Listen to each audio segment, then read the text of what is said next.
Hi everyone, এটা হচ্ছে আমি শুধু চেয়েছি তোমায় উপন্যাসের পর্ব সংখ্যা 5। উপন্যাস আমি শুধু চেয়েছি তোমায়, লেখনীতে সুরাইয়া রাফা। সবুজ অভয়ারণ্যে ঘেরা আকাশচুম্বী পাহাড়গুলো যেন একটির সঙ্গে অন্যটি গা ঘেঁষে দাঁড়িয়ে দিনের পর দিন স্ব-উদ্যোগে রক্ষা করে যাচ্ছে এই পর্যটনের প্রাণকেন্দ্র খাগড়াছড়িকে।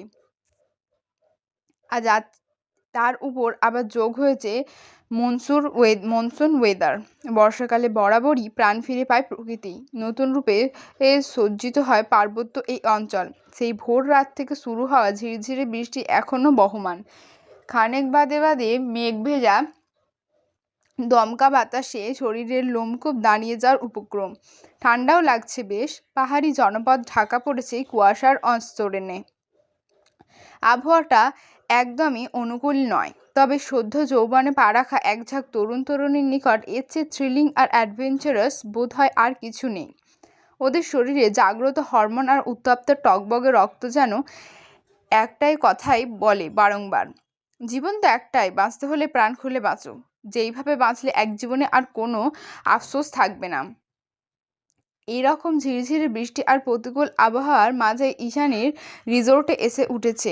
যেহেতু ওরা সকলে এক রাত অতিবাহিত করবে এখানে, তাই সবার জন্যই আলাদা আলাদা রুম বুক করা হয়েছে। সকাল সকাল খাগড়াছড়ি পৌঁছে সবাই মিলে এখানকার স্থানীয় স্বাদের খাবার দিয়ে নাস্তা সেরে নিয়ে গিটারের টুংটাং আওয়াজ তুলে গান ধরেছে একই সুরে। শ্রাবণের মেঘগুলো জড়ো হলো আকাশে, অঝরে নামবে বুঝি শ্রাবণেরই ঝড়ায়। আজ কেন মন উদাসী হয়ে দূর অজানায় চাই হারাতে। ঈশানের ভালো লাগছিল না ওদের এসব হইচই, তাই ও একটু নিরিবিলি সময় পার করার উদ্দেশ্যে নিজের আর মৃণার জন্য বরাদ্দকৃত হোটেল রুমের বারান্দায় এসে দাঁড়ালো। রুমের টানা বারান্দাগুলো সব পাশাপাশি, একটা থেকে আরেকটা দূরত্ব কয়েক সেন্টিমিটার মাত্র। তার উপরেই ছাদ খোলা, কোনোরূপ প্রাইভেসি নেই বললেই চলে। কর্তৃপক্ষের এ কেমন সিদ্ধান্ত বুঝে উঠতে পারল না ঈশানী। অগত্যা ঠোঁট উল্টে এদিক ওদিক চোখ ঘোরালো শুধু। ঠিক এমন সময় ওর পাশের টানা বারান্দায় এসে হাজির হলো জিশান। ঈশানী তখন আলগোছে হাত বাড়িয়ে রেখেছিল ঝিরঝিরে বৃষ্টিতে। জিশান ওকে দেখতে পেয়ে একটু গলা খাকারি দিয়ে বলে উঠল, কি মিস সাহসী, রেডি তো? সবার খাওয়া শেষ হলে হাইকিংয়ে বের হব আমরা। জিশানের কথার প্রত্যুত্তর করলো না ঈশানী, কারণ তখন বাসে মৃণার মুখে থেকে নিজের আর জিশানের ভুল সম্পর্কে সমীকরণ শোনার পর থেকে জিশানের ওপর মেজাজে চড়াও হয়ে আছে ওর। ঈশানী চুপচাপ নির্লিপ্ত মুখে সামনে তাকিয়ে আছে দেখি জিশান পুনরায় বলে ওঠে, ভয় পাচ্ছিস নাকি? আরে আমি তো আছি তোকে প্রোটেক্ট করার জন্য। এবারে চুপ থাকতে পারলো না ঈশানী। এতক্ষণ ধরে ভেতরে পুষিয়ে রাখা রাগটা হুট করে উগরে বেরিয়ে এলো মুখ থেকে।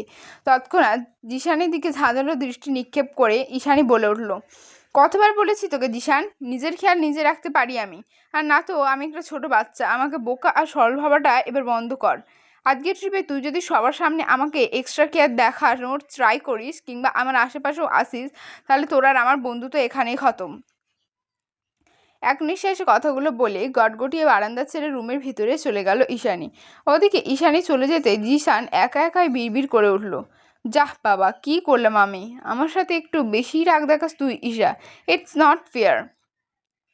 অবশেষে সকলের মতামতের ওপর ভিত্তি করে লোকালয় থেকে অনেকটা দূরে, যেখানে গিয়ে মেঘ আর পর্বতমালা একত্রে মিলিত হয়েছে, যেখান থেকে প্রকৃতির নিয়মে মেঘের কোল ঘেঁষে তুফানের গতিতে ঝরঝরিয়ে রিছাং ঝর্ণা নেমে আসে, ঠিক তার উল্টো দিকে একটা নাম না জানা নির্জন পাহাড়ে হাইকিং করার সিদ্ধান্ত নিল ওরা। প্রথম দিকে মেয়েরা একটু দোনমনো করছিল, কারণ একে তো কয়েকদিন ধরে টানা বৃষ্টি হচ্ছে, তার উপর এই জায়গাতে সারা বছরেও একবার মানুষের পা পড়ে কিনা সন্দেহ। কিন্তু সঙ্গে আসা বেশিরভাগ জনই গো ধরে বসেছে, তারা এই ভয়ানক রকম উঁচু আর পিচ্ছিল পাহাড়েই উঠবে, তাতে যত বেলা আর যত পেরেশানি হয় হোক। অগত্যায় যাদের দল ভারী তারাই বিজয়ী হলো।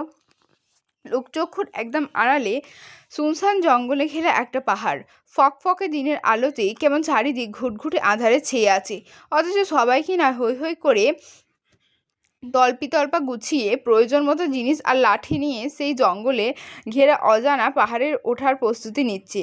স্থানীয় পাহাড়িরা দেখতে গেলে হয়তো ওদের যাত্রাপথে কড়া করে নিষেধাজ্ঞা আরোপ করে সেখানেই থামিয়ে দিত, কিন্তু ভাগ্য ভালো তেমন কিছুই হয়নি। বরং ধাপে ধাপে সারাদিন একটু একটু করে বেয়ে উঠতে উঠতে শেষমেশ গোধূলিবেলায় গিয়ে ওরা পৌঁছালো নাম না জানা ওই জংলি পাহাড়ের একেবারে চূড়ায়। আবহাওয়া তখন ভীষণ খারাপ, সারাদিন পাহাড় বেয়ে ক্লান্ত সকলে, শরীরে একরত্তি শক্তি অবশিষ্ট নেই এক কারোরই। অথচ এখন আবার রাত নেমে আসার আগেই এই পাহাড় থেকে বেয়ে নামতে হবে। এটা অনেক বেশি চ্যালেঞ্জিং ওদের সবার জন্য, কারণ এই মুহূর্তে সবাই ভীষণ ক্ষুধার্ত। পাহাড়ের চূড়ায় উঠে যে যার মতো কাদার মাটির ওপর শরীর ছেড়ে দিয়ে বসে বসে হাঁপাচ্ছে। সবার সাথে সাথে ঈশানীও বেশ ক্লান্ত হয়ে পড়েছে। এখানে আসার আগে ঈশানীর দেয়া কড়া হুমকি স্বরূপ হুমকি স্বরূপ জিশান ওর কাছে আসার সাহস পায়নি আর এখনও আসছে না, যার ফলে ঈশানীর মাঝে অস্বস্তিটাও কম লাগছে। সারাদিন এত পরিশ্রম করে শরীরের রন্ধ্রে রন্ধ্রে তীব্র ব্যথা ছড়িয়ে পড়েছে ওর। হুট করে এত উঁচুতে ওঠায় বমিয়ে পাচ্ছে খুব, তবুও মনটা ভীষণ ফুরফুরে হয়ে আছে, যার দরুন একা একাই বসে নিজের হাত পায়ের কাটাছেঁড়াগুলো খুঁটিয়ে খুঁটিয়ে দেখছে ঈশানী। পাহাড়ের ধারালো পিচ্ছিল পাথরের আঘাতে শরীরের অনেক জায়গা কেটে গিয়েছে ওর, যেগুলো থেকে হালকা রক্তও বেরিয়ে আসছে, কিন্তু সেই রক্ত চোখে পড়ার আগেই ঝুমবৃষ্টি পানিতে ধুয়ে মুছে আড়াল হয়ে যাচ্ছে মুহূর্তেই। ওদিকে দু হাতের ওপর ভর দিয়ে বসে শরীরটা পেছনের দিকে এলিয়ে দিয়ে ওদের টিম লিডারের উদ্দেশ্যে জিশান বলে ওঠে, ভাই সামনে পাহাড়টা দেখছেন? It's huge. ওটা ক্লাইম্ব করলে কেমন হয়? টিম লিডার তাসকিন ভাই জিশানের দৃষ্টি অনুসরণ করলেন এবং তৎক্ষণাৎ ঘোর আপত্তি জানিয়ে বলে উঠলেন, অসম্ভব, ওইদিকে যাওয়ার অনুমতি নেই। সরকারের কড়া নিষেধাজ্ঞা রয়েছে, এমনকি ওই জঙ্গলের সামনের রাস্তা দিয়ে অবধি কোনো ধরনের গাড়ি ঘোড়া চলাচল সম্পূর্ণ নিষেধ। সবসময় সেনাবাহিনীরা কড়া পাহারায় থাকে ওই রাস্তায়। আই থিঙ্ক এই পাহাড়টা ক্লাইম্ব করা আমাদের একটু বেশি বাড়াবাড়ি হয়ে গিয়েছে। এখন যত তাড়াতাড়ি সম্ভব দিনের আলো থাকতে থাকতে নিচে নামতে হবে। স্থানীয় কিংবা মিলিটারিরা দেখলে সমস্যা হতে পারে। তাছাড়া আকাশের অবস্থাও ভালো নয়, যখন তখন ঝড় উঠবে। আমাদের আর বিশ্রাম না নিয়ে শীঘ্র নিচে নামার রাস্তা খোঁজা উচিত। তাসকিন ভাইয়ের গলার আওয়াজ ক্ষীণ, কথার পারদে শঙ্কা। তা উপলব্ধি করতে পেরে মিনার বয়ফ্রেন্ড ছেলেটা বলে ওঠে, ট্যুরিস্ট এরিয়া, অথচ সরকার এভাবে যেখানে সেখানে নিষেধাজ্ঞা জারি করে রেখেছে। আশ্চর্য। সামনে যে বিশাল জঙ্গলটা দেখছো, আই থিঙ্ক ওটা ট্যুরিস্ট এরিয়া নয়। তাহলে? তাসকিন ভাইয়ের রহস্যজনক কথায় একযোগে প্রশ্ন ছুড়ল সকলে। সবার প্রশ্নে তোপে পড়ে তিনি গভীর ভাবনায় পড়ে গেলেন। অতঃপর কিছুক্ষণ চিন্তা করে বলে উঠলেন, ওই জঙ্গলে কি আছে সেটা আমিও জানি না, তবে ভয়ঙ্কর কিছু আছে তা নিশ্চিত, কারণ স্থানীয়রা কেউই ওই জঙ্গলে ভুলেও পা রাখেন না। এর আগে ওই জঙ্গলের কোনো সাধারণ মানুষ গিয়ে আর ফিরে আসার রেকর্ড পাওয়া যায়নি। মেয়েদের ক্ষেত্রে যদিও বা ফিরে এসেছে কখনো কখনো, তবে তার সর্বস্ব হারানোর পরে। Do you guide understand what I mean? আপনি বলতে চাইছেন ভূতপ্রেত কিংবা ভ্যাম্পায়ার টাইপ কিছু, এগুলো কি আদৌ এক্সিস্ট করে? বৃষ্টির মাঝে হুট করে পেছন থেকে ভেসে আসা এক রিনরিনে নারী কণ্ঠ শুনতে পেয়ে পিছনে চাইলেন তাসকিন ভাই। দেখলেন গ্রুপের সবচেয়ে চুপচাপ নীল চোখের মেয়েটা তার দিকে প্রশ্নসূচক দৃষ্টিতে চেয়ে আছে। তাসকিন ভাই কিছুক্ষণ অবাক নজরে মেয়েটাকে পরখ করে কিঞ্চিৎ হাসি উপহার দিয়ে জানালেন, আই ডোন্ট নো। যেহেতু তাসকিন ভাইয়ের কথায় সবাই মোটামুটি স্তব্ধ, তাই এই পর্যায়ে জিশান তাড়াহুড়ো করে উঠে যেতে যেতে বলল, তাড়াতাড়ি করো গাইজ, আকাশ কালো করছে, ঝড় আসতে চলেছে, আমাদের যত দ্রুত সম্ভব নিচে পৌঁছাতে হবে। জিশানের কথার মাঝে মিনা অসহায় স্বরে বলল, যে যতই তাড়াহুড়ো করো না কেন, এই পিচ্ছিল পাহাড় বেয়ে নামতে নামতে মিনিমাম 2-3 ঘন্টা তো লাগবেই, তার মানে আমরা ঝড়ের কবলে পড়ব নিশ্চিত। ওদের কথার মাঝে তাসকিন ভাইও এবার শরীরের ক্লান্তি ঝাড়িয়ে উঠে দাঁড়ালেন। অতঃপর তাড়াহুড়ো করে ক্লাইম্বিং এই সরঞ্জামগুলো হাতে তুলে নিয়ে বললেন, লেটস গো গাইস, এখানে আর অপেক্ষা করাটা ঠিক হবে না। সবাই যখন একে একে সাবধানে সরু পাথরগুলো বেয়ে নেমে যাচ্ছিল, ঈশানী তখনও সবার পেছনে। তাই জিশান নামতে নামতে ঈশানীকে উদ্দেশ্য করে বলে উঠল, হাত ধরবো? এতক্ষণে প্রকাণ্ড ঝড় শুরু হয়ে গিয়েছে, যে যার সুবিধা মতো নেমে যাচ্ছে। ঈশানী সবার পেছনে। ওঠার সময় যতটা না সহজ মনে হয়েছে, নামার সময় তার চেয়ে দ্বিগুণ ভয় করছে ওর। ভুলবশত নিচের দিকে চাইলে কেমন কলিজা শুকিয়ে আসছে। এমত অবস্থায় জিশানের আচমকা এই প্রশ্নে ঈশানী চোখ দিয়ে কিছু একটা ইশারা করে জবাব দিল, তোর পায়ের নিচের পাথরটা কাঁপছে, চেয়ে দেখ। ঈশানীর কথা মতো জিশান চেয়ে দেখলো, সত্যিই তো পাথরটা ভীষণ কাঁপছে, এক্ষুনি গড়িয়ে পড়লো বলে।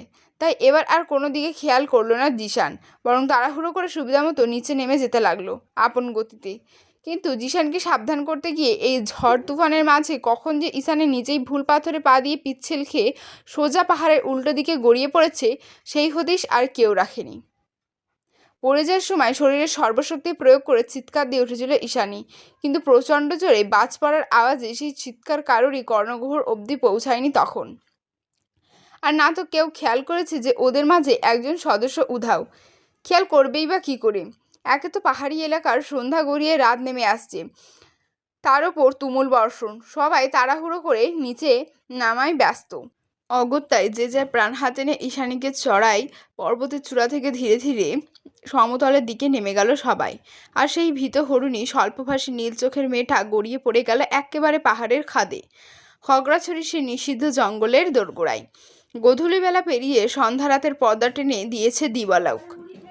ধূসর মেঘে চেয়ে আছে বিস্তৃত আকাশ, যেন একজাক বুনো মহিষের পাল।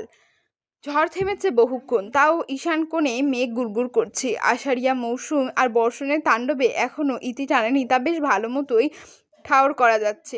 স্যাঁতস্যাঁতে নির্জন গহীন বনে পাখিদের ঘরে ফেরার ঢল। আশেপাশের কোনো এক নর্দমা থেকে ভেসে আসছে কালো ব্যাঙের গ্যাংয়ের গাং আওয়াজ। এদিকে পাখিদের কিচিরমিচির আওয়াজে কানের পর্দায় তালা লেগে যাওয়ার উপক্রম। এমত অবস্থায় অদূরের একটা বিকট আওয়াজে মুহূর্তেই সবকিছু কেমন থমকে গেল। নীড়ে ফেরার আনন্দে বিমোহিত বন্য পাখিরা আওয়াজ বন্ধ করে ডানা ঝাপটে যতদূর সম্ভব ঝাঁকে ঝাঁকে উড়ে পালিয়ে গেল। শব্দটা এতটাই বিকট ছিল যে পাহাড়ের এক কোণে অবচেতন হয়ে পড়ে থাকা ঈশানীও আচমকা উত্তেজনায় চোখ খুলে ফেলল ঠাস করে। তবে চোখ খুলে সামনের দিকে আর দৃষ্টিপাত করতে পারল না মেয়েটা, কারণ ইতিমধ্যে দৃষ্টি বরাবর টর্চের তীক্ষ্ণ আলো জ্বালিয়ে ছাড়িয়ে দাঁড়িয়ে আছে লম্বা মতো কেউ।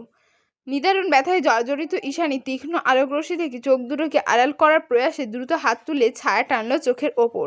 অতঃপর ভাবতে শুরু করলো ও আসলে কোথায়, আর সামনে ফ্ল্যাশ হাতে দাঁড়িয়ে থাকা এই দীর্ঘদেহী মানবটাই বা কে? লোকটা এখন এইভাবে দাঁড়িয়ে আছে। ঈশানী নিজের কর্দমাক্ত শরীরটাকে টেনে তুলতে তুলতে সামনের দিকে খেয়াল করতেই দেখতে পেল সেদিনই সেই মাস্ক পরিহিত লোকটাকে। এভাবে জঙ্গলের মধ্যে হুট করেই কাউকে দেখে চেনা সম্ভব নয়, কিন্তু ওই আকর্ষণীয় পিয়ার্সিং করা ভ্রু আর ধূসর বাদামি চোখ দুটো একদম তীরের ফলার মতোই গেঁথে আছে ঈশানীর মানসপটে, যার দরুন চিনতে এইটুকু অসুবিধা হয়নি ওর। কিন্তু আশ্চর্যের বিষয় হলো লোকটা এখনও মাস্ক পরে আর কালো হুডি পরে আছে। এই গহীন অভয়ারণ্য ঈশানী যখন অপরিচিত অথচ চেনা চোখ দুটো দেখতে পেল, তখন মনে মনে কিছুটা অসুস্থ হলেও আতঙ্ক মুক্ত হতে পারল না, কারণ ইতিমধ্যে লোকটা ওর মুখোমুখি হয়ে বসেছে। লোকটা হুট করে এভাবে কাছাকাছি আসতেই অজানা ভয়ে মুখ থেকে রক্ত সরে গেল ঈশানীর। ওর মনে আছে বিকেলে তাসকিন ভাই বলেছিল জঙ্গলটা বেশি ভালো নয়, এখানে মেয়েরা একবার পা রাখলে তাদের সর্বস্ব খুইয়ে তবেই ফিরে যেতে হয়, কেউ কেউ তা আর ফেরেই না। আর এখন এই মুহূর্তে তেমন কিছুই হবে না তো? অবশেষে ঘুরতে এসে নিজের সবচেয়ে বড় ক্ষতিটা করে ফেললো না তো ও? সেই ভয়ে আত্মার প্রাণী শুকিয়ে কাঠ হয়ে গিয়েছে ঈশানীর। এত উঁচু থেকে গড়িয়ে পড়ার পরেও শরীরের তীব্র যন্ত্রণা ভুলে নিজের সতীত্ব হারানোর ভয়ে থরথর করে কাঁপছে মেয়েটা। নিজের দুহাত বুকের ওপর আড়াআড়িভাবে রেখে শুষ্ক একটা ঠোক গিয়ে লোকটার উদ্দেশ্যে কাঁপা কাঁপা গলায় ঈশানী বলে ওঠে, আমার এত বড় ক্ষতি করবেন না, আপনার পায়ে পড়ি। এরকম কিছু হয়ে গেলে মৃত্যু ছাড়া আমার আর কোনো পথ থাকবে না, প্লিজ ছেড়ে দিন, আমাকে সাহায্য করুন। ঈশানীর করুণ কণ্ঠে জানানো কাকুতি মিনতি কানে নিল না লোকটা, উল্টো নিজের পুরুষালী খড়খড়ে হাতটা ঈশানীর পিঠের দিকে নিয়ে আচমকা ঠুকে দিল জামার মধ্যে। তৎক্ষণাৎ গগন কাঁপিয়ে চিৎকার দিয়ে উঠল ঈশানী। বিধিবাম! এই চিৎকার শোনার মতো মানুষ তো দূর থেকে একটা জন্তুর দানারও নেই আশেপাশে। ছেড়ে দিন দয়া করে, এটা করবেন না। লোকটা কয়েক সেকেন্ডের মাথায় নিজের হাতটা আবারও ঈশানীর শরীর থেকে বের করে এনে ও চোখের সামনে ধরল। নিজের শরীর থেকে লোকটার হাতে স্পর্শ সরে যেতে পিটপিট করে চোখ খুলল ঈশানী। চোখ খোলার সঙ্গে সঙ্গে ফ্ল্যাশ লাইটের ধবধবে আলোয় দেখতে পেল তার হাতের তালুতে একটা তেলতেলে জীবন্ত চোখ, যা দেখতে গা গুলিয়ে উঠল ঈশানীর। ও তড়িৎ গতিতে অন্যদিকে তাকিয়ে মুখ কুচকে খিচে বলল, ওটাকে সরান প্লিজ, আমার বমি পাচ্ছে। লোকটা তাই করলো। অতঃপর টিস্যু দিয়ে হাত মুছতে মুছতে গম্ভীর আওয়াজে বলল, এখানে কি করছো? লোকটার রাজভারী আওয়াজ যেন হৃদয় কেঁপে উঠল ঈশানীর। একে তো গভীর হাস্কি স্বর, তার ওপর প্রথমবারই কেউ কাউকে তুমি করে ডাকতে পারে। কথার ধারণ শুনে মনে হচ্ছে যেন পুরো দুনিয়া অবাধ কর্তৃত্ব রয়েছে তার। He is the only one, he is the only one, এটার মানে কি আবার? ঈশানী চুপ করে ভ্রুকুচকে এক ধ্যানে তাকিয়ে আছে দেখে লোকটা এবার আস্তে করে উঠে চলে যায়। লোকটা ওকে রেখে চলে যাচ্ছে ব্যাপারটা বোধগম্য হতেই ঈশানী দ্রুত উঠে পড়ে। খুঁড়িয়ে খুঁড়িয়ে লোকটার পেছনে হাঁটতে হাঁটতে বলে, পাহাড়ে এসেছিলাম বন্ধুদের সাথে হাইকিংয়ে। কেমন বন্ধু তোমার এভাবে ফেরে চলে গেল? লোকটার কথায় ভীষণ তিক্ততা, যেন ভালো করে কথা বলা তার ডিকশনারিতে নেই। তবুও আপাতত এই তিক্তভাষী লোকটাই লোকালয়ে ফেরার একমাত্র ভরসা। তাই বাধ্য মেয়ের মতোই নিচু গলায় জবাব দিল ঈশানী, আসলে ওদের কোনো দোষ নেই, আমি ক্লাইম্ব করতে গিয়ে খাদে পড়ে গিয়েছি। লোকটা সামনে এগিয়ে যেতে যেতে বলল, সরকারের নিষেধাজ্ঞা আছে, তা জানা সত্ত্বেও তোমাদের এদিকটায় আসা একদম উচিত হয়নি। তা ঠিক। কথা বলার এই পর্যায়ে ওরা এসে থামলো একটা কালো জিপের সামনে। এই গহীন জঙ্গলে জিপ, তার ওপর জঙ্গলের মধ্যে সরু রাস্তা, যা দেখে এই মুহূর্তে ঈশানীর চোখ কপালে। ফলস্বরূপ নিজের কথার খেইরে হারিয়ে অস্ফুট ঈশানী বলে ওঠে, এটা কি করে সম্ভব? এই পরিত্যক্ত জঙ্গলে একটা রাস্তা কে বানালো? অবিশ্বাস্য। লোকটা জবাব দিল না, বরং এগিয়ে গিয়ে উঠে বসলো জিপে। ঈশানী তখনও সেখানে ঠাই দাঁড়িয়ে, সংকোচ করে দ্বিধায় জর্জরিত সে। লোকটা জিপ স্টার্ট দিতে দিতে নিজের পিয়ার্সিং করা ভ্রুটা তীরের ছিলার মতো উঁচিয়ে বলে উঠল, তোমাকে কি ইনভাইট করে এনে তারপর বসাতে হবে? লোকটার আকস্মাত তিরস্কারে দ্রুত এগিয়ে এসে জিপে বসলো ঈশানী। অতঃপর সিট বেল্টে লাগাতে লাগাতে শুধালো, আমি তো আমার ঠিকানা বলিনি, তাহলে কোথায় নিয়ে যাচ্ছেন আপনি আমায়? এবার সেই অনুভূতিহীন তীক্ষ্ণ চাহনি, ধূসর চোখজোড়া মাদকাবিষ্ট, যেন এই চোখে তাকালে এক্ষুনি ঝড় উঠবে বক্ষপিঞ্জরে, শুরু হয়ে যাবে হৃদয়ের সেই নীল ব্যথা। এভাবে হুঠার প্রশ্ন করার দায়ে লোকটা তার চোখ দিয়েই যেন হুকুমের স্বরে গর্জে উঠল মাত্র। কেমন বরফের মতো নির্জীব আর শূন্য সেই দৃষ্টি। জিভের ফ্ল্যাশের স্পষ্ট আলোয় সেই শূন্য চোখে তাকিয়ে থাকা বড়ই মুশকিল আর বেদনাদায়ক। অগত্যায় চোখ নামিয়ে শুষ্ক একটা ঠোক গেলে ঈশানী চোখ নামিয়ে নিলে লোকটা জঙ্গলের আঁকাবাঁকা রাস্তায় গাড়ির টার্ন ঘোরাতে ঘোরাতে বলল, এই রাতের বেলা জঙ্গল ছাপিয়ে লোকালয়ে পৌঁছানো সম্ভব নয়। রাস্তাঘাট কর্দমাক্ত হয়ে আছে, তাই আপাতত আমার বাড়িতে যাচ্ছ তুমি। ঈশানী আর আগ বাড়িয়ে কিছুই জিজ্ঞেস করলো না। আসলে ও জিজ্ঞেস করার অবস্থাতেই নেই। সমস্ত শরীরে কাদা পানিতে প্যাচ প্যাচ করছে ওর। পাহাড় থেকে পড়ে যাওয়ার কারণে বনবিছুটিতে লেগে শরীরের ভেতরে কাঁটা ছেঁড়া জায়গাগুলোতে নোংরা পানি লেগে বারুদের মতো জ্বলে উঠছে ক্ষণে ক্ষণে। এরকম নোংরা ভেজা জামাকাপড় পরে থাকলে নির্ঘাত আজ রাতেই নিউমোনিয়া, ডায়রিয়া সব একসাথে শুরু হবে। ঈশানীর সেই তখন থেকে মোচড়ামুচড়ি করে যাচ্ছে। তা দেখে মাস্ক পরিহিত লোকটা হুট করেই হার্ট ব্রেক করছিল জিপে। আকস্মাত গাড়ি থেমে যাওয়ায় ঈশানী এবার প্রশ্নসূচক দৃষ্টি নিক্ষেপ করলো লোকটার পানে। তবে সে চাইল না ঈশানীর সেই প্রশ্নসূচক দৃষ্টির পানে, বরং একটানে নিজের পরিহিত কালো হুডির চেনটা খুলে সেটা ঈশানীর দিকে বাড়িয়ে দিয়ে বলল, চেঞ্জ করে নাও, আই থিঙ্ক এটা তোমাকে খুব ভালোভাবে কভার করে ফেলবে। এই মুহূর্তে লোকটা ঈশানীকে ওর সব থেকে প্রয়োজনীয় জিনিসটা অফার করলেও তাতে কোনোরূপ ধ্যান নেই ঈশানীর। ও তো সেফ তাকিয়ে আছে ওই ব্ল্যাক কার্গো প্যান্ট আর ব্ল্যাক স্কিনি স্যান্ডো গেঞ্জি পরিহিত সুঠামদেহী অচেনা লোকটার দিকে। লোকটার চওড়া দেহ, ঢেউ খেলানো বক্ষস্থল, 8 প্যাক অ্যাবস, সব কিছুই জিপের সাফেদ আলোতে স্পষ্ট দৃশ্যমান। এভাবে একটা পুরুষকে এতটা খুঁটিয়ে খুঁটিয়ে বোধ হয় এই প্রথম পর্যবেক্ষণ করলো ঈশানী। লোকটার শারীরিক গঠন এতটাও নজর কাড়া যে হুট করে ঈশানী অযাচিত মন বলছে, আচ্ছা ওনার চেহারাটা দেখতে কেমন? নিশ্চয়ই খুব সুদর্শন। আচ্ছা উনি কি সত্যি কোনো সুপারস্টার নাকি আলফাম্যান? Excuse me. লোকটার রাজভারী আওয়াজে ধ্যান ভঙ্গ হয় ঈশানীর। ভ্রম কেটে যেতে মুহূর্তে মধ্যে নিজের কর্মকাণ্ডে লজ্জিত হয়ে ঈশানী মনে মনে কয়েক ঘা চপটাঘাত লাগিয়ে দিল নিজেরই গালে। কি নির্লজ্জের মতো তাকিয়েছিল এতক্ষণ। মনে হয় জীবনে সুদর্শন পুরুষ দেখেনি আর। ও যে এতক্ষণ লোকটাকে একধানে পর্যবেক্ষণ করছিল। ব্যাপারটা ধামাচাপা দেওয়ার জন্য দ্রুত হস্তে হুডিটা গ্রহণ করলো ঈশানী। অতঃপর মিনমিনিয়ে শুধালো, এখানেই? লোকটা জিপ থেকে নেমে পেছনের দিকে এগিয়ে যেতে যেতে বলল, হ্যাঁ এখানেই। চেনা নেই জানা নেই হুট করে একটা লোকের পরিহিত জামা গায়ে চড়ানোর ব্যাপারটাতে অস্বস্তি হওয়ার কথা ঈশানীর, কিন্তু তেমন কিছুই দেখা গেল না ওর মাঝে। উল্টো পিছনের দিকে একটু উকি দিয়ে দেখতে পেল লোকটা সত্যি অন্যদিকে ঘুরে দাঁড়িয়ে আছে, যা দেখে বড়সড় একটা স্বস্তির নিঃশ্বাস ছেড়ে দ্রুত চেঞ্জ করে নিল ঈশানী। ঘড়িটা গায়ে চড়ানোর সঙ্গে সঙ্গে একটা পুরুষালী কোলনের মাদকীয় সুবাস একেবারে নাক ছাপিয়ে হৃদয়ে গিয়ে ধাক্কা খেলো ওর। নামি দামি বিদেশি ব্র্যান্ডের ডার্ক স্মেলযুক্ত কোনো পারফিউম, তার সাথে মিলিত হয়েছে পুরুষালী শরীরের একটা ওয়াইল্ড মাদকীয় সুঘ্রাণ। দুটো মিলেমিশে একাকার হয়ে নাকে লাগতেই কেমন একটা ব্যাড বয় ভাইব দিচ্ছে। এমন ঘোর লাগা কৃত্রিম পুরুষালী কোলনের সঙ্গে পরিচিত নয় ঈশানী, যার ফলে কলারের কাছটা টেনে মুখের কাছে এনে আর একবার নাকে টেনে ঘ্রাণ নিল ও। সঙ্গে সঙ্গে আবারও নেশাগ্রস্তদের মতো ঘোর লেগে এলো দু চোখে। এটা আদতেও কি পারফিউম জানা নেই ঈশানীর, তবে এই পুরুষালী সুঘ্রাণটা মাদকের মতোই হুডিটার দিকে খুব করে টানছে ওকে। ব্যাপারটা ভীষণ অস্বস্তিকর। কেন হুট করে এই লোকটা সব কিছু এত আকর্ষণীয় লাগছে ও দু চোখে জানা নেই। তবে এই অযাচিত স্বপ্নের উত্তর খোঁজার উপযুক্ত সময় এটা নয়। সেই ভেবে হাঁটু সমান হুডিটা আরেকটু টেনে টুনে বড় করে গার্ডারটা একটানে খুলে ভেজা চুলগুলোকে উন্মুক্ত করে দিয়ে পিছনে তাকিয়ে ডেকে উঠল ঈশানী। হয়ে গিয়েছে। ঈশানী ডেকে ওঠার সঙ্গে সঙ্গে ফিরে এসে বসে পুনরায় জিপে স্টার্ট করলো লোকটা। গাড়ির স্টিয়ারিং ঘোরাতে ঘোরাতে লোকটা নাক টেনে অস্পষ্ট বলল, ভ্যানিলা। কিছু বললেন? নাথিং। সামনে ঘুটঘুটে অন্ধকার, দুপাশে দানবের মতোই শটান দাঁড়িয়ে আছে পাহাড়ি গাছগাছালি, তার মাঝখান দিয়ে এঁকে বেঁকে চলে গিয়েছে একটা কাদামাটির সরু রাস্তা। ব্যাপারটা ভীষণ অদ্ভুত। গহীন জঙ্গলে কে এত কসরত করে বানালো এই রাস্তা? তাছাড়া ঈশানী না হয় হাইকিং এসে বিপদে পড়ে গিয়েছে, কিন্তু উনি এখানেই রাতের বেলা জিপ নিয়ে কি করছেন? কলিজাতে ভয়রণ নেই নাকি? অসংখ্য দানাভাদা কৌতূহলে কিলবিল করছে ঈশানীর মাথাটা। এক পর্যায়ে কৌতূহল দমাতে না পেরে সাহস করে কঠিন রাজভারী গোছের লোকটাকে একটা প্রশ্ন করেই ফেলল ঈশানী। আস্তে করে ঘাড় ঘুরিয়ে তার কালো মাস্ক আবৃত মুখের দিকে চেয়ে শুধালো, বলছি যে আপনি এখানে কেন এসেছিলেন? না মানে এই রাত্রিবেলা গহীন জঙ্গলে একা একা ভয় করেনি?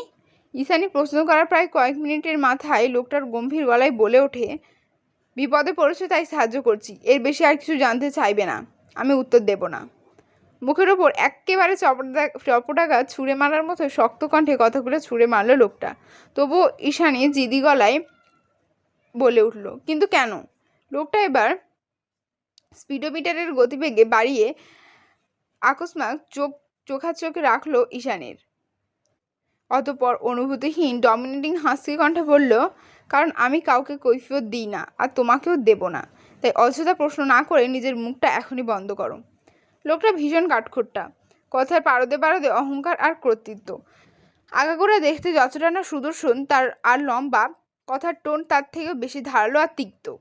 এক কথায় নির্দয় লোক। অথচ সেই দেখা হয়েছে থেকে এই নির্দয় লোকটার প্রতি এক অযাচিত অনাঙ্কিত দুর্বলতা আর আকর্ষণ অনুভব করছে ঈশানী।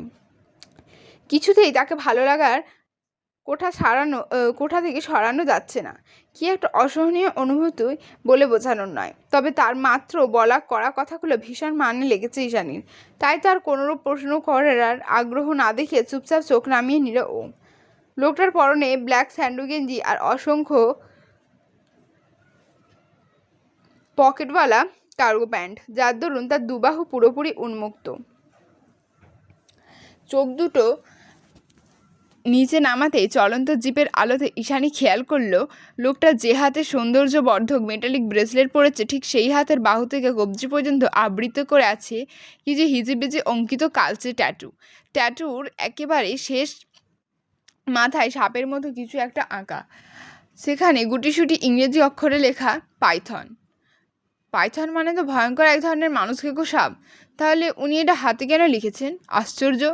ঈশানীর মনেই ধামাচাপা পড়ে গেল, কারণ ততক্ষণে লোকটা গাছের মাথায় সুনিপুণভাবে তৈরি করা একটা টং ঘরের সামনে এসে জিপ থামিয়েছে। সেখান থেকেই হারিকেনের টিমটিমে রৌশনায় ভেসে আসছে একেবারে জমিন পর্যন্ত। মাথার ওপরে এমন কাঠের তৈরি সুন্দর তকতকে ঘর দেখে আরও এক দফা হতবাক হলো ঈশানী। গহীন জঙ্গলের মধ্যে রাস্তা, এখন আবার গাছের মাথায় টং ঘর, সব কিছুই যেন অবিশ্বাস্য। ঈশানীরও খানিকক্ষণ সময় লাগলো নিজেকে এটা বোঝাতে যে ও সব কিছুই স্বপ্ন নয় বরং সত্যি। গাড়ি থামিয়ে দোকানে এয়ারপড লাগিয়ে মইয়ের দিকে এগিয়ে যেতে যেতে লোকটা ডাকলো ঈশানীকে, চলে এসো। কোনো মতে হুড়িটা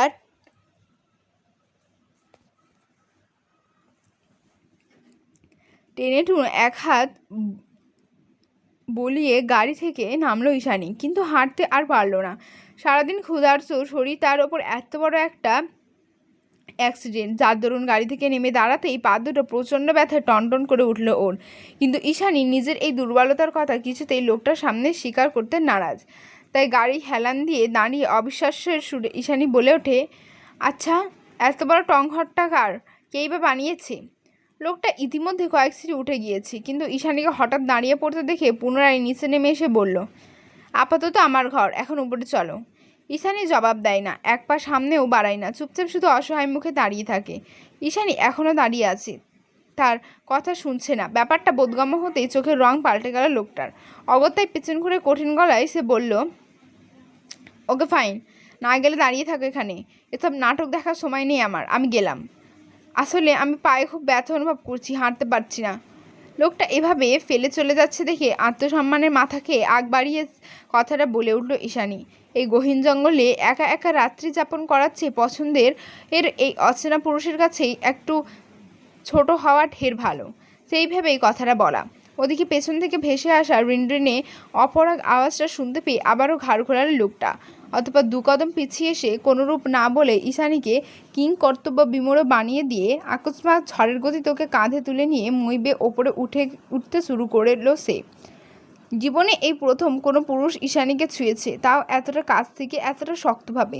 বিষয়টা ভাবলেই ঈশানীর দম বন্ধ হয়ে আসছে। না চাইতেই তলপেটটা কেমন গুড়গুড় করে উঠছে। এভাবে হুট করে কোমর চেপে ধরে কাঁধে তুলে নেওয়া কী দরকার ছিল বুঝে আসলো না ঈশানীর। লোকটা একটু বেশি ডমিনেটিং জানো। অনুরোধ, জিজ্ঞাসা, অনুমতি এসব তার ধাঁচে নেই, একদমই নেই। কেমন একটা লাগামহীন বেপরোয়া আচরণ তার। কিন্তু এখন তো তাকে নিয়ে এসব ভুলভাল ভাবনার সময় নয়। তাই সহসা কিছুটা সংকোচ নিয়ে লোকটার স্কিনি স্যান্ডো গেঞ্জিটা খামচে ধরে চোখ মুখ খিচিয়ে বন্ধ করে তার কাঁধের ওপর পড়ে রইল ঈশানী। হয়তো মন গহীনের কোথাও একটা দৃঢ় বিশ্বাস জমেছে ওর, এই লোকটা ওকে পড়ে যেতে দেবে না, কিছুতেই না। এবার হচ্ছে পর্ব 6। গহীন অভয়ারণ্যের মাঝে বৃহৎ সেগুন গাছের শক্ত ডালের ওপর বহু কসরত করে তৈরি করা টং ঘরের ভেতরটা ছিল নান্দনিক আর সুসজ্জিত। দুধারে দুটো সরু জানালা, এক কোণে বাঁশ দিয়ে মেরামত করে তৈরি করা এক সিঙ্গেল চৌকি, একটা স্টাডি টেবিল, একটা চেয়ার, টেবিলের ওপর একটা অর্ধমৃত টেবিল ল্যাম্প, যার জীবন আর ব্যাটারি দুটোই ফুরিয়ে এলো বলে। এছাড়া রয়েছে পানির কেতলি আর নিত্য প্রয়োজনীয় টুকটাক আসবাবপত্র। ঘরের এক কোণে ছোট্ট ফায়ারপ্লেসটাতে জুৎসই আগুন জ্বলছে, যা লালচে আভায় আলোকিত চারিপাশ। টেবিলের পাশে এই বিছানার বিপরীতে রাখা আছে পুরাতন ধাঁচের একটি সিঙ্গেল কাউচ। দেখে বোঝা যাচ্ছে এই ঘরটি একজনের বেশি মানুষের জন্য উপযোগী নয়। আর না তো এই গা ছমছমে জঙ্গল পরিবেশে সাধারণ কোনো মানুষ টিকে থাকতে পারবে বেশি দিন। নিশ্চয়ই মাঝে মধ্যে একটুখানি অ্যাডভেঞ্চার প্রেমী মানুষের জন্য ক্যাম্পিংয়ের আসার চিরচরিত ইচ্ছেকে মূল্যায়ন করার জন্যই এই টং ঘরের আবিষ্কার। সে যাই হোক, ঘরটা বেশ সুন্দর, কিঞ্চিত ভীতকর, তাও চলে। সঙ্গ দেওয়ার জন্য মনের মতো একজন হলেই হলো। কিন্তু সরকার কর্তৃত্ব নিষিদ্ধই জঙ্গলে ক্যাম্পিং করতে কেই বাসে? প্রশ্নটা থেকেই গেল ঈশানীর অযাচিত মস্তিষ্কে। তবে সেটাকে আর গভীরে নিয়ে ভাবতে দিল না ওর দু চোখ। তার আগেই সেই নীলাম্বর আঁখি পল্লব আটকে গেল টং ঘরের সঙ্গে এঁটে থাকা এক টুকরো টানা বারান্দায়। ল্যান্টার্নে মৃদু রোশনাইয়ে আলোকিত হয়ে আছে পুরো জায়গাটা। খোলা বারান্দার ওপাশে ঝমঝমে মুখরিত আওয়াজে সুউচ্চ পর্বত ছড়িয়ে নেমে আসছে নামনা জানা পাহাড়ি ঝর্ণার বহর। দিনের আলোতে হয়তো বা স্বর্গের মধ্যে অপূর্ব লাগে এই জায়গাটা। তবে শুনশান নিরিবিলি রাতে ল্যান্টার্নের মৃদু রোশনায়ে তার সৌন্দর্য অতুলনীয়। এখানে দাঁড়িয়ে দেখতে গিয়ে চোখ দুটো ওই টানা বারান্দায় এমনভাবে আটকে গিয়েছিল যে ঈশানী আর ঘরের মাঝে দাঁড়িয়ে থাকতে পারল না একদণ্ড। কোথায় আছে, কার সাথে আছে, কি করছে, সব কিছু এক মুহূর্তের জন্য ভুলে গিয়ে মনের ভেতর জাগ্রত কৌতূহল আর উৎকণ্ঠার বর্ষবর্তী হয়ে এক ছুড়ে চলে গেল সেই টুকরো খোলা বারান্দায়। এভাবে ঝর্ণার ঝিরঝির আওয়াজটা আরও বেশি গাঢ় হলো কর্ণগহ্বরে। সেই সাথে রাতজাগা বন্যপ্রাণীর ঘুটঘুট আওয়াজ তো রয়েছেই। তবে ঈশানীর এই মুহূর্তে দুনিয়া ভুলে গিয়েছে। এই মুহূর্তে বললে ভুল হবে। অচেনা লোকটার সান্নিধ্যে আসার পর থেকেই এই মাত্রাতিরিক্ত আকর্ষণীয় পুরুষ আর তার আশেপাশের জিনিসপত্র ছাড়া আর কিছুই নিয়েই ভাবতে পারছে না ও। নিশ্চয়ই কোনো এক অজানা চুম্বকীয় শক্তিবলে ঈশানীকে টানছে সে। নয়তো অচেনা লোকটার প্রতি এতটা আগ্রহ কেনই বা হবে ঘরকুনে একগুঁয়ে মেয়ে ঈশানীর। তাছাড়া মানুষ ঠিক কতটা আকর্ষণ অনুভব করলে কোনোরূপ দ্বিধাবোধ ছাড়াই অজানা একটা লোকের হুডি পরে নির্বিঘ্নে ঘুরে বেড়াতে পারে, সেটাও ভাববার বিষয়। তবে সহজ সরল ঈশানী যে লোকটার নিঃস্বার্থ আন্তরিকতার ভেতর থেকে গলে গিয়েছে সেটা ওর নিশ্চিন্ত নীল দিঘির জলের মতো টলটলে চোখ দুটো দেখলেই হলফ করে বলে দেওয়া যায়।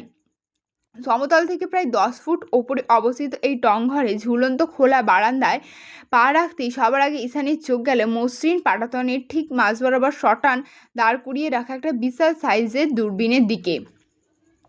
দূরবীনটা জঙ্গলের মাঝের সেই পাহাড়াটার দিকে তাক করানো, যেটাতে হাইকিং করতে গিয়েই আজ এই পরিস্থিতির শিকার হয়েছে ঈশানী। যদিও রাতের বেলা বন বিছুরির ফাঁক গলিয়ে কিচ্ছুটা দেখার উপায় নেই, তবুও কৌতূহলবশত সামনে কি আছে সেটা দেখার উদ্দেশ্যে দূরবীন চোখে রাখতে উদ্যত হলো ঈশানী। তৎক্ষণাৎ কঠোর নিষেধ ভেসে এলো ওপাশ থেকে, ডোন্ট টাচ ইট। আকস্মাক রাজভারী আওয়াজে কিঞ্চিত কেঁপে উঠল ঈশানী। চোখ দুটো দূরবীনের কাছাকাছি গিয়েও ফের গতি হারালো মুহূর্তেই।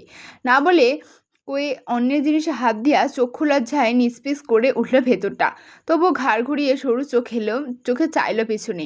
দেখল নিজ ওভারসাইজ কার্গো প্যান্ট পকেটে দুহাত গুজে ওর থেকে কয়েক হাত দূরে দাঁড়িয়ে আছে লোকটা। এই জঙ্গলে নেটওয়ার্ক এও নেই, তবুও তার দোকানে অ্যাপেল খচিত ইয়ারপড লাগানো। ব্যাপারটা অদ্ভুত। অবশ্য এই লোকের সকল কর্মকাণ্ডই অদ্ভুত। শুধু অদ্ভুত বলে ভুল হবে, অদ্ভুত রকম আকর্ষণীয় বটে। তাই ঈশানী আর ভাবতে গেল না সেসব নিয়ে। উল্টো বারান্দা ডিঙিয়ে ভেতরে প্রবেশ করলো সাবলীল গলায় লোকটাকে শুধালো, আপনি যে বললেন এটা আপনার বাড়ি, তা না হয় মেনে নিলাম, কিন্তু আপনার পরিবার কোথায়? দেখে তো মনে হয় না এখানে আর কেউ থাকে। আগেও বলেছি, আবারও বলছি, আমাকে প্রশ্ন করার স্পর্ধা দেখাবে না। আমি কাউকে কৈফিয়ত দিই না। আবারও সেই কাটকাট তিরিক্ষি মেজাজ। ঈশানীর মনে হচ্ছে এগুলো কথা নয়, বরং গলিত সীসা, যা বারবার ওর মুখের ওপর ছুঁড়ে মারছে লোকটা। কথার পারদে সীমাহীন দুষ্টতা, যার দরুন বারবার অপমানে নীল হয়ে যাচ্ছে ঈশানীর রাজহংসীর মতো গমরঙা চেহারাখানা। নিলম্বা চোখের কোণে টলমল করছে অশ্রুজল। ওর চেহারা দেখে মনে হচ্ছে খুব কাছের কেউ কষ্ট দিয়ে ফেলেছে ওকে, আর এক্ষুনি নিজের ভুল স্বীকার করে ক্ষমা না চাইলে অভিমানে ফেটে পড়বে ঈশানীর দুই চোখ, মন, হৃদয় সব কিছু। তবে অচেনা লোকটার স্বভাব চরিত্রে বোধহয় নির্দয় কথাটা একেবারেই বাঁধাই করে জুড়ে দেয়া, যার দরুন ইস্যুর এমন করুণ ব্যথাত চাহানিতেও তার মাঝে কোনোরূপ হেলদোল দেখা গেল না। ঈশানীও তো কম যায় না। ভেতর থেকে দুর্বল হলেও বাইরের কাঠিন্য যথাসম্ভব ঠিক ধরে রাখার ক্ষুদ্র প্রয়াস চালালো ও। লম্বা শ্বাস টেনে ঝাঁঝালো গলায় বলল, ঠিক আছে, তাই হবে। আপনি যেহেতু নিজের সম্পর্কে কিছুই বলবেন না, তাহলে আমিও বলবো না। দয়া করে আমাকে কিছু জিজ্ঞেস করতে আসবেন না। কিন্তু একটা কথা। লোকটা বোধহয় ক্রূর হাসলেও কালো মাস্কের আড়ালে ঠোঁটের আগায় খেলে যাওয়া সেই তীক্ষ্ণ হাসিটা চোখ এড়ালো না ঈশানীর। তবে ওর নজরে এখনও পিয়ার্সিং করানো শূন্য এক জোড়া ধূসর বাদামি চোখে নিষিদ্ধ। তার চোখ দুইটো যেন এক সমুদ্র রহস্য বহন করে, আর সেই রহস্যের ক্রমশ তলিয়ে যায় ঈশানী। কি কথা? মাস্কের আড়াল থেকে আবারও সেই হাস্কি ডিপ রাজবাড়ির পুরুষালী কণ্ঠস্বর ভেসে আসতেই ভ্রম কাটে ঈশানী। তৎক্ষণাৎ লোকটার চোখ থেকে চোখ সরিয়েও বলে, আমাকে দয়া করে রিসর্টে পৌঁছে দিন, ওখানে আমার বন্ধুরা অপেক্ষা করছে। এত রাতে তোমাকে পৌঁছে দেবো? মস্করা পেয়েছো? লোকটার কথার মাঝখানে নিদারুণ হিয়ালিপনা আর জেদি মনোভাব। তবে ঈশানীও টলল না, উল্টো কথা ছুড়ে বলল, পৌঁছে দিতে পারবেন না? তাহলে আমাকে সেভ করছেন কেন? কে বললো আমি তোমায় সেভ করেছি? তার এবারের কথাটাও হিয়ালি কিনা ঠিক বুঝে উঠতে পারল না ঈশানী, তাই আশ্চর্য কণ্ঠে বলে উঠল, মানে? এরপর অনেকক্ষণ যাবৎ উত্তরের আশায় দাঁড়িয়ে থাকলেও ওপাশ থেকে আর কোনো প্রত্যুত্তর ভেসে এলো না ঈশানীর কানে। ফলস্বরূপ সামনের দৃষ্টিপথ পর্যবেক্ষণ করার প্রয়াসে চট করে মাথা তুলল ঈশানী। দেখল লোকটা টংঘরের দুয়ার খুলে কোথাও বেরিয়ে যাচ্ছে। সঙ্গে সঙ্গে তাড়াহুড়ো করে এগিয়ে গিয়ে পিছন থেকে লোকটার স্কিনি স্যান্ডো গেঞ্জিটা হাতের মুঠোয় খপ করে টেনে ধরল ঈশানী। আবারও সেই অনাকাঙ্ক্ষিত শারীরিক স্পর্শে ভেতরটা নাড়িয়ে দিল ও সুপ্ত নারী সত্তা। তৎক্ষণাৎ মনের মণিকোঠায় ঘাপটি মেরে বসে থেকে কেউ একজন চেঁচিয়ে বলে উঠল, কি আছে তার মাঝে? কেন এত আকর্ষণীয় লাগছে তাকে? আগাগোড়া সে একজন নির্দয় তিক্তভাষী সৌবিষ্ট পুরুষ, আর তো কিছু নয়। কি দরকার আছে নিজেকে তার সামনে এমন অসহায় প্রমাণ করবার? তুই না আত্মবিশ্বাসী? অন্য মনটা তৎক্ষণাৎ বিদ্রোহ গলায় ছেড়ে বিহারের মতো বলে উঠল, আমি বোধহয় সত্যি সত্যিই ঝড়ের বেগে প্রেমে পড়ে গেলাম। বিপরীত পক্ষ শুধালো, এবারেও চেহারা না দেখে, নাম না জেনে, তার কথায় মায়ায় না পড়ে এক দর্শনে প্রেমে পড়া যায়? জবাবে অন্য মন লাফিয়ে উঠে বলল, যাই তো, খুব যায়। এই নিয়ে দুইবার বাঁচালো সে আমায়। এখন এই মুহূর্তে আমি তার হেফাজতেই সুরক্ষিত রয়েছি। এটা কি আন্তরিকতা নয়? আর সবচেয়ে বড় কথা, আমার মস্তিষ্ক নয়, হৃদয় তাকে চাইছে। এতে আমার হাত কোথায়? শরীরে এক কমল হাতের টান অনুভব করতে পেছনে ঘুরল লোকটা। পেছনে ফিরে ঈশানীর পানে প্রশ্নসূচক দৃষ্টি নিক্ষেপ করতেই দুই মনের বাগবিতণ্ডার ইতি ঘটে তৎক্ষণাৎ। মনের ভাবনাকে পাছে হটিয়ে মেয়েটা মুখ ফুটে বলে ওঠে, কোথায় যাচ্ছেন আমাকে রেখে? ওর কথাই সংকোচ সুস্পষ্ট। হাতটা তবু অজানা অধিকারবোধে আটকে আছে সুটামদেহী অচেনা লোকটার পিঠের খাঁজে। লোকটার নিজ কানের এয়ারপডগুলো খুলে পকেটে রেখে ঘাড় ঘুরিয়ে ঈশানীর দিকে পূর্ণ দৃষ্টি নিক্ষেপ করে বলল, চিন্তা নেই, ফিরে আসবো। ঈশানী জানে কোনো এক অজানা কারণে এই মানুষটা কৈফিয়ত দেওয়া একদমই পছন্দ করে না। তবু উপায়ন্তর না পেয়ে আরেক দফা অপমানিত হওয়ার প্রস্তুতি নিয়েই ও শুধালো, বলছি যে এত রাতে এই জঙ্গলে আমি একা একা থাকবো, না গেলে হয় না? লোকটা যেতে যেতে জবাব দিল, না হয় না, চুপচাপে এখানে ওয়েট করো, ভালো না লাগলে ঘুমিয়ে পড়ো। লোকটার কড়া জবাবে হেলদোল হলো না ঈশানীর। উল্টো দ্বিতীয়বার প্রশ্ন ছুটে বলে উঠল, আর আমাকে রিসর্টে কখন পৌঁছে দেবেন?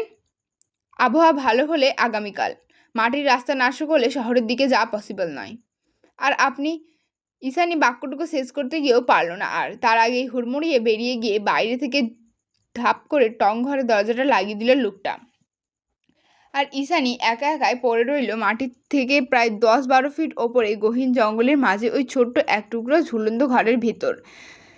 বারান্দায় টাঙানো হারিকেন এখনও টিমটিমিয়ে আলো ছড়াচ্ছে চারিদিকে। পরিবেশটা রোমাঞ্চকর, অথচ ঈশানীর একটুও ভয় করছে না। উল্টো ভেতর ভেতর আগ্রহের দাবানল ওকে কুড়ে কুড়ে খাচ্ছে। কেন যেন তাকে জানার, তাকে চেনার এক আকাশসম ইচ্ছে মস্তিষ্কে জড়ো হয়ে আছে। অথচ এই ঈশানী কিনা নিচে থেকে কাউকে চেনার কিংবা জানার ইচ্ছে পোষণ করেনি কোনো কালেই। লোকটাকে নিয়ে ভাবতে গিয়ে চট করে ঈশানীর মনে বলে ওঠে, আচ্ছা, আমি যে তাকে নিয়ে এত কিছু ভাবছি, তার জীবন যদি অন্য কেউ থেকে থাকে তখন কী হবে? ব্যাপারটা তো আমার জন্য ভীষণ কষ্টদায়ক হবে। কিন্তু আমি তো এমন কিছুই চেয়েছিলাম। প্রেমে পড়া নিদারুণ ব্যথায় নীল হয়ে যাক আমার হৃদয়। নিজ মনের কথায় উপহাস করে হাসল ঈশানী। পরক্ষণে বিড়বিড় করে বলে উঠল, কোনোদিন প্রেমে পড়িনি বলে ওপরওয়ালা বোধহয় আমার এই উইশটাই কবুল করে নিল। নয়তো এভাবে কেন কাউকে ভালো লাগতে হবে? কেন আমার হৃদয়টা তার দেয়া কড়া নিষেধাজ্ঞা দূরত্বের গণ্ডি কিছুই মেনে নিতে চাইছে না? আশ্চর্য! মনের প্রশ্ন মনেই চাপা পড়ে রইল ঈশানীর। কারণ ইতিমধ্যে আবারও দরজা খোলার খুটখাট আওয়াজে মস্তিষ্ক সচকিত হয়ে উঠেছে ওর। ঘাড় ঘুরিয়ে সেদিকে দৃষ্টিপাত করতে ঈশানী লক্ষ্য করলো লোকটা ফিরে এসেছে। তার পরনে আরেকটা ব্ল্যাক হুডি, হাতে দুটো ইনস্ট্যান্ট র্যামেন নুডলস। লোকটার ঘরে প্রবেশ করে সবার আগের মাথার ক্যাপটা খুলে সাইডে রাখলো। তৎক্ষণাৎ এক ঝাঁক সিল্কি ওভার আন্ডারক্যাট লম্বা চুল এসে কপাল ছিল তার। বেখেয়ালে সেগুলো ব্যাক ব্রাশ করতে করতে লোকটা টেবিলের দিকে এগিয়ে গিয়ে কেতলিটাকে ফায়ারপ্লেসের আগুনে রেখে রামেন বানানো ক্ষুদ্র প্রস্তুতি নিতে শুরু করলো। ঈশানী সেই তখন থেকে অবাক চোখে পর্যবেক্ষণ করছে সবটা। এই গভীর রাতে জঙ্গলের মাঝে ইনস্ট্যান্ট নুডলস কোথায় পেল সে? ভেতরে অদম্য কৌতূহল, অথচ হৃদয় ভালো লাগার প্লাবন। দুই দিকে টানাপোড়েনের ক্লান্ত ঈশানী তাই চুপচাপ চৌকিটায় বসে লোকটার কাজগুলো আর চোখে দেখে যাচ্ছে শুধু। তার আগাগোড়া চলন বলন, এমনকি প্রতিটা মুভমেন্ট বেশ সূক্ষ্ম নজরে পরখ করছে ঈশানী। সেই সাথে প্রতি মুহূর্তে অভিভূত হচ্ছে, না চাইতেও ভেতরে ভেতরে তার প্রতি আকর্ষণ অনুভব করতে বাধ্য হচ্ছে। ঈশানী যখন আর চোখে এভাবে চোরের মতো লুকিয়ে লুকিয়ে লোকটাকে এক মনে পরখ করছিল, ঠিক সে সময় হুট করেই লোকটা না ঘুরেই ঈশানীর উদ্দেশ্যে বলে উঠল, আমাকে এভাবে লুকিয়ে দেখা বন্ধ করো।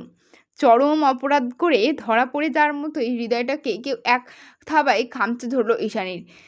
ও ও তাড়াহুড়ো করে চোখ নামিয়ে নিজের শুষ্ক অধর ভেজিয়ে কথা ঘোরানোর প্রয়াসে অস্পষ্ট বলল, এত রাতে এখানে রামেন কোথায় পেলেন আপনি? আমাকে অযথা প্রশ্ন করো না, উত্তর পাবে না। কথা বলতে বলতেই লোকটা এবার রামেনের কাপ সমেত ঘুরে দাঁড়ালো ঈশানীর দিকে।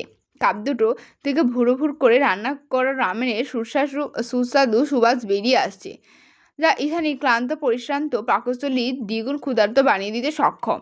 রামেনের গন্ধে ঈশানী লোকটার দিকে থেকে চোখ সরালো ফের।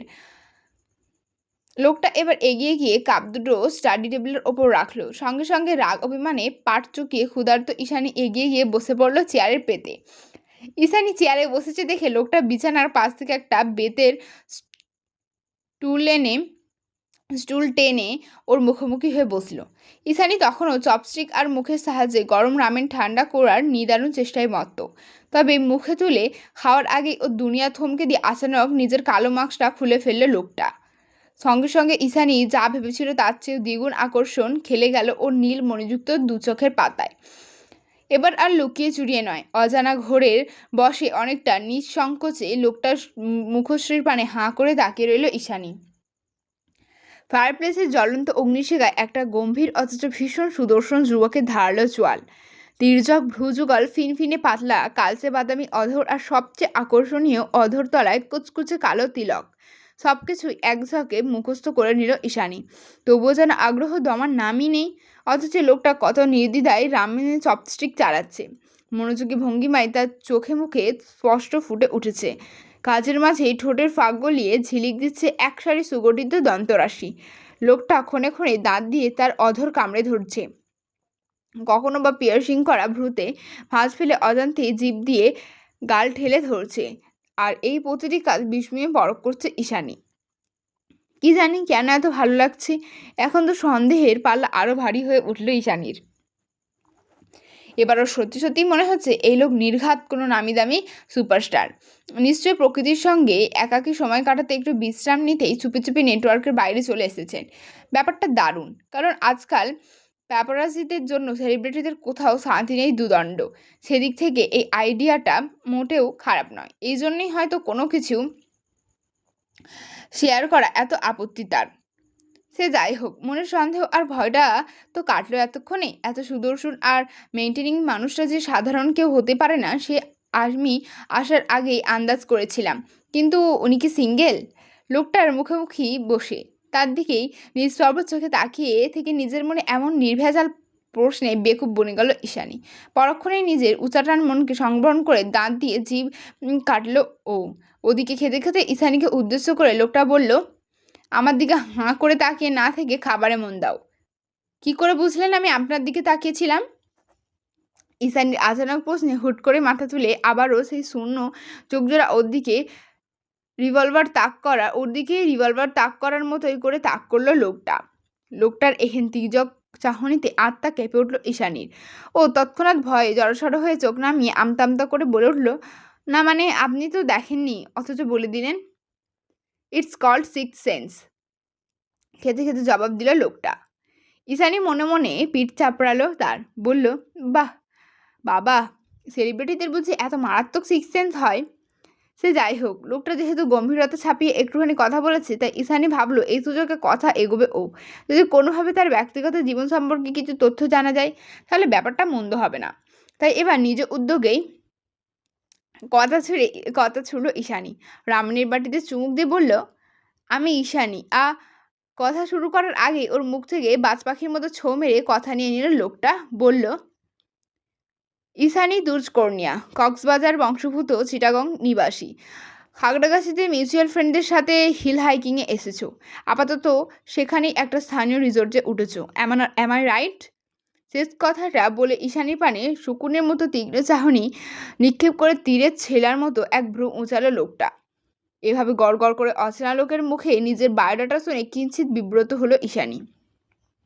অপ্রস্তুত ভঙ্গিতে এদিক ওদিক চোখ ঘুরিয়ে চট করে বলে উঠল, এক রাতেই আপনি আমার অনেক খোঁজ খবর নিয়েছেন বোধ করি, কিন্তু আপনার সম্বন্ধে তো কিছুই জানা হলো না। এবার না হয় আপনার সম্বন্ধে কিছু বলুন। লোকটা নতুন উদ্যমে আরেক দফা ঈশানীকে অপমানের জোয়ারে ভাসিয়ে দিয়ে বলে উঠল, আমাকে জানতে এসো না, পরে পস্তাবে। তবুও আমি জানতে চাই। নরম হৃদয়ের মেয়েটার কণ্ঠে হুট করেই কোথা থেকে যে এত দৃঢ়তা এলো তা ঠাউর করতে পারল না লোকটা। তবে তৎক্ষণাৎ স্টুল ছেড়ে উঠে গিয়ে অন্যদিকে ঘুরে অনুভূতিহীন গলায় সে বলল, আগেও বলেছি আবারও বলছি, আমি কাউকে কৈফিয়ত দিই না, so don't talk to me like that. দেখা হয়েছে থেকে ঈশানীর হৃদয়ে আবেগ ছড়ানোর সদ্য তৈরি হওয়া অনুভূতিগুলোকে বরাবরই এভাবে মুখের ওপর কড়া নিষেধাজ্ঞা আরোপ করে দিয়ে অপমানিত করছে লোকটা। তবুও কোথায় যেন নিজের আত্মসংযম, আত্মসম্মান সবকিছু জলাঞ্জলি দিয়ে ঈশানী প্রতিবারই আগ বাড়িয়ে কথা বলার জন্য এগিয়ে গিয়েছে। কারণ ওর মন বলছে লোকটার উপরে যা দেখার ভেতরে একেবারেই তাই নয়। হয়তোবা স্বভাবের দিক দিয়ে সে অনেকটা ওর সাথে সদৃশ্য, যার কিনা উপরিভাগ শক্ত খোলসে আবৃত হলেও ভেতরটা ভীষণ নমনীয়। কিন্তু এবার মনে হচ্ছে ঈশানীর সব ধারণাই ভুল। লোকটা সত্যিকারেরই অর্থের পাষাণ আর নির্দয় প্রকৃতির। নইলে একটা মেয়ে মানুষের সাথে কিভাবে যথাযথ নিয়মে কথা বলতে হয় যেটুকু ভদ্রতা পর্যন্ত জানে না? নাকি সেলিব্রিটি বলে মনের ভেতর এত অহংকার? তাই যদি হয় তবে ঈশানীও কম যায় না। ও এবার মনে মনে ঠিক করলো, যতই ভালো লাগে কাজ করুক না কেন আর যতই তার প্রতি দুর্বল বাড়ুক না কেন, ও নিজে থেকে আগ বাড়িয়ে এই পাষাণ লোকটার সাথে আর কথাও বলবে না, কিছুতেই না। যেই ভাবা সেই কাজ। মুখে একেবারে কুলুপ এঁটে বসে রইল ঈশানী। রাত বাড়ার সঙ্গে সঙ্গে বাইরের আবহাওয়া খারাপ হতে শুরু করেছে। থেকে থেকে বিদ্যুৎ চমকাচ্ছে। হয়তো বিকেলের মতো ঝড় আসবে আবারও। আর তা না হলে মুষলধারে বর্ষণ হবে নিশ্চিত। ঈশানী যখন এক মনে আবহাওয়া নিয়ে দুশ্চিন্তাগ্রস্ত, এমন সময় লোকটা বারান্দার টাঙানো কেরোসিনের ল্যান্টার্নটা নিভিয়ে দিতে দিতে হাসকি টোনে বলল, রাত হয়েছে, ঘুমিয়ে পড়ো। ঈশানী তাই করলো। পরনের হুড়িটা টেনে টেনে খানিকটা কাচুমাচু হয়ে চুপচাপ শুয়ে পড়ল বাঁশের তৈরি এক ফালি সিঙ্গেল বেডের ওপর। এখন চারিদিকে পিনপতন নীরবতা। ছোট্ট ঘরটার কোনোর উপর সারা শব্দ নেই আর। কাঠকয়লা জ্বলে গিয়ে আগুনে নিভে এসেছে ফায়ারপ্লেসের, যার দরুন চারপাশ নিস্তব্ধ তিমিরে মোড়ানো। ঘুটঘুটে অন্ধকারের মাঝে ঈশানীর পাশ ঘুরে শুয়ে আছে। ঠিক সে সময় আকস্মিক বিজলির আলোতে আলোকিত হয়ে ওঠে পুরো টংঘর। দমকা হওয়ার ক্ষণে ক্ষণেই সাঁই আওয়াজ তুলে খোলা বারান্দা ছাপিয়ে মেঘভেজা বাতাসের এলোমেলো হয়ে যায় আসবাবপত্র। সেই সাথে হিমেল হাওয়ার পারদে শিরশির করে ওঠে ঈশানীর সর্বাঙ্গ। রোমাঞ্চকর অনুভূতিতে দাঁড়িয়ে যায় শরীরের সমস্ত লোমকূপ। আর কয়েক সেকেন্ড অন্তরে সেই ক্ষণিকের বিজলির আলোতে ও জলজলে নীলাম্বর চোখের সাথে মিলিত হয় আরও একজোড়া শূন্য বাদামি চোখ, যেই চোখে নেই কোনো অনুভূতি আর না তো আবেগ। অথচ অন্ধকারের মাঝে সেই চোখের দৃষ্টি নির্লিপ্ত নিষ্প্রভ হয়ে এঁটে আছে শরতের মেঘযুক্ত আকাশের মতোই ঈশানীর গাঢ় নীল চোখে। ঈশানী কিছুতেই পড়তে পারছে না ওই শূন্য নির্জীব চোখের ভাষা। তবে এই দৃষ্টি ওর অন্তঃস্থলে কেমন একটা ভোঁতা অনুভূতি জাগিয়ে তুলেছে হঠাৎ করেই, যার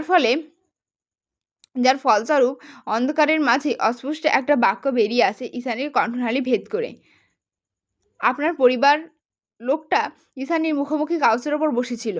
এখন তার মুখে মাস্ক আবৃত নেই, বরং বিজলির উজ্জ্বল আলোয় তার চিবুকের ওই কালো কুচকুচে তিলটা কয়েক সেকেন্ড অন্তর অন্তর জলজল করে উঠছে। ঠোঁটের নিচে তিল যেন তার পৌরস্যবোধকে দ্বিগুণ আকর্ষণীয় করে তুলছে। যে নারীটা কখনো পুরুষের সৌন্দর্য আটকায় না, সেও বোধহয় এই একরক্তি তিলকের সৌন্দর্যের প্রশংসা করতে বাধ্য। এমন গৌরবর্ণের পুরুষালী তীক্ষ্ণ চেহারায় একেবারে জুৎসই বিউটি স্পট। এমনটাই কমই দেখা যায়। বরাবরের মতো আলোর ছায়ার মাঝে লোকটাকে খুঁটিয়ে খুঁটিয়ে দেখতে দেখতে আশ্চর্য হয় ঈশানী। যার চেহারায় এতটা সুনিপুণ আর সুদর্শন, তার কথাবার্তা এতটা তিক্ততাও একই মানা যায়। ঈশানীর ভাবনার সুতো ছিল লোকটার গম্ভীর গলায় বলা আরও কিছু তিক্ত কথার পারদে। কতবার বলেছি আমাকে প্রশ্ন করবে না, আর করলেও উত্তর পাবে না। ঈশানী অবশ্য এবার আর হতবাক হয়নি। ও এটার জন্য প্রস্তুত ছিল, তাই উত্তর না পাওয়ার সত্ত্বেও চুপ হয়ে রইল। ঈশানী চুপ থাকলেও অপর পাশ থেকে লোকটা কী ভেবে যেন গলাটা কিঞ্চিত খাদে নামিয়ে বলল, তুমি যেটা শুনতে চাইছো সেটা নেই। এবার আর অন্ধকারের মাঝেও তাকিয়ে থাকতে পারল না ঈশানী। ভীষণ রকম অস্বস্তিতে পড়ে তাড়াহুড়ো করে ঘুরে শুলো অন্য পাশে। অন্যদিকে ঘুরে চোখ দুটো খিচে বন্ধ করে মনে মনে ভাবল, ইস, উনি কি করে বুঝলো আমি আদতে কী শুনতে চেয়েছি? তাহলেও কি উনিও বুঝতে পেরেছেন যে আমি আকার ইঙ্গিতে ওনার লাইফ পার্টনারের কথা জিজ্ঞেস করছি, আর উনি কি এইমাত্র ওটারই উত্তর দিলেন? আকস্মাৎ বন্ধ চোখজোড়া খুলে গেল ঈশানী। তৎক্ষণাৎ ঠোঁট কামড়ে ভেতরের নিদারুণ উত্তেজনা সংবরণ করে পুনরায় লম্বা শ্বাস টেনে স্থির করলো নিজেকে। মনের ভেতর অনেকটা অযাচিত খুশি জমিয়ে ভেতর থেকে একটা চাপা কৌতূহল আর দুশ্চিন্তার অবসান ঘটতেই কখন যে নির্বিঘ্নে ঘুমিয়ে দেশে পাড়ি জমালো মেয়েটা তার আর ইয়েত্তা নেই। এরপর যখন ঘুম ভাঙে তখন সূর্যি মামা পূব আকাশে অবাধে ঝুরঝুরে সোনালি রোদ ছড়িয়ে দিয়ে বসে আছে।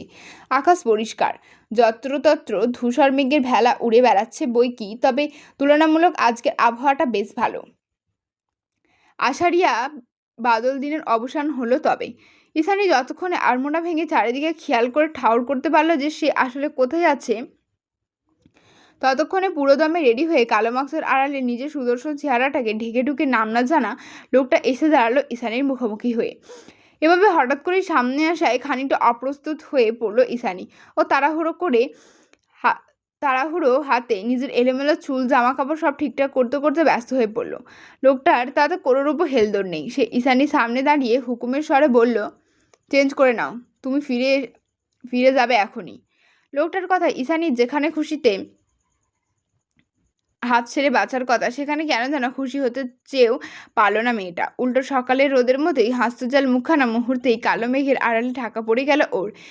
এক্ষুনি হৃদয়ের ভেতরে কোথাও একটা আনচান করছে। কেন যেন মনে হচ্ছে এটাই প্রথম আর এটাই শেষ দেখা নয় তো।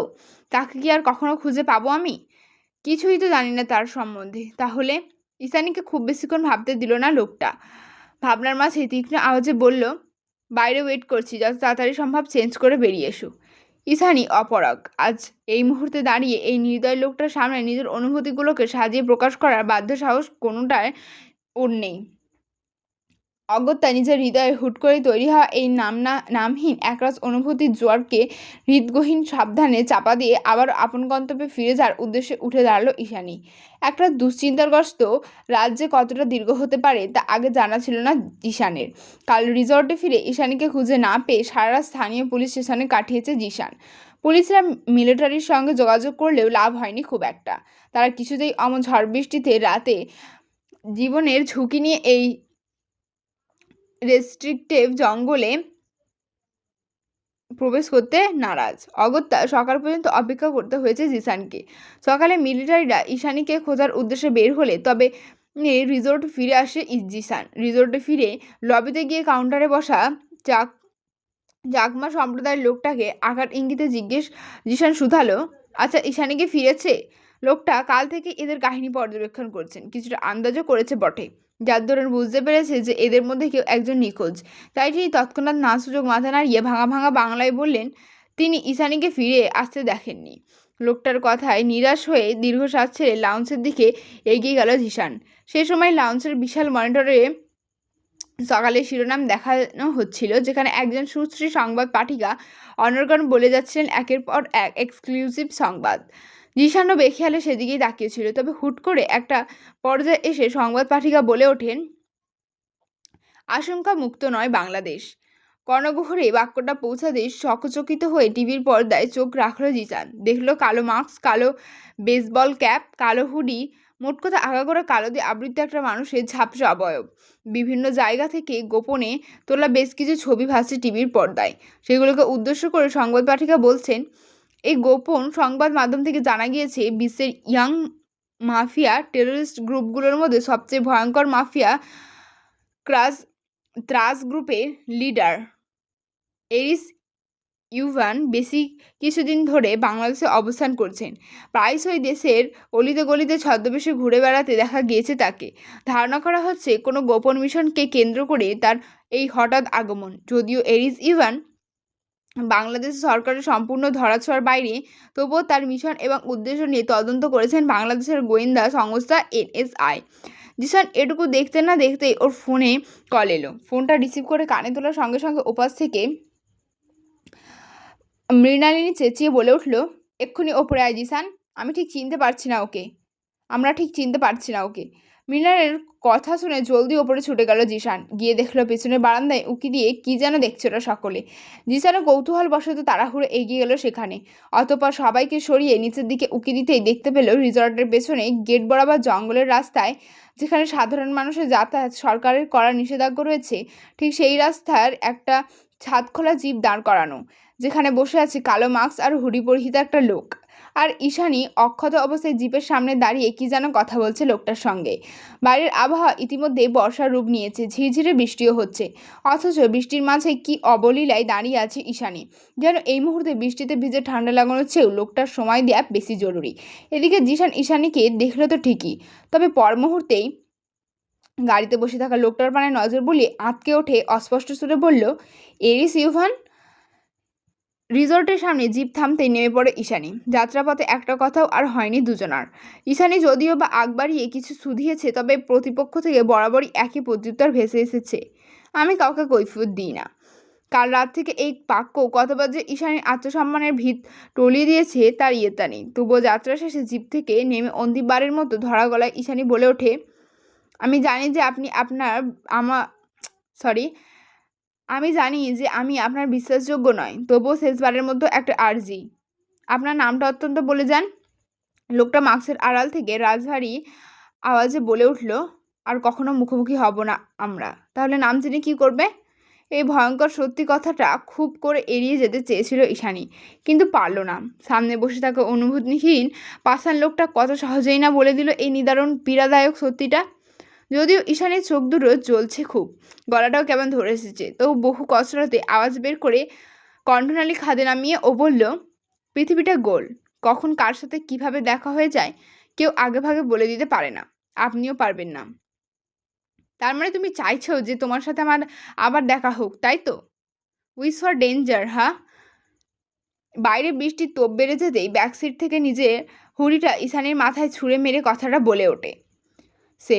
লোকটা কৌশল জানে বলতে হবে। হুড়িটা মেলে গিয়ে একেবারে ঈশানীর শরীর ঢেকে গিয়েছে। ঈশানীর শুধু ঠোঁট কামড়ে চুপচাপ দাঁড়িয়ে আছে। শরীরের কথা বলার শক্তি অবশিষ্ট নেই, মনে হচ্ছে দম বন্ধ হয়ে যাবে এক্ষুনি।